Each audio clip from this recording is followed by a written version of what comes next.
Telangana intermediate పరీక్షల్లో resonance junior కళాశాల అత్యుత్తమ ఫలితాలు సాధించింది. ఈ ఏడాది ప్రథమ, ద్వితీయ సంవత్సరాల్లో బాలికలు అత్యుత్తమ ప్రతిభను కనబరిచారని కాలేజ్ డైరెక్టర్ పూర్ణచంద్రరావు తెలిపారు.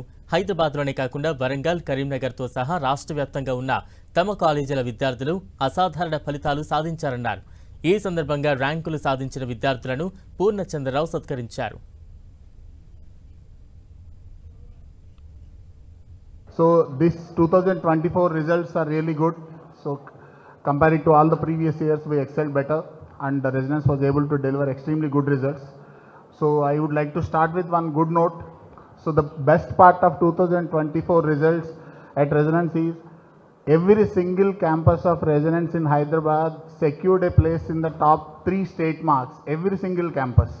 So it is the best part of our result this year is it is not about only one campus or two campus getting good results. So every single campus was able to get the top 3 marks.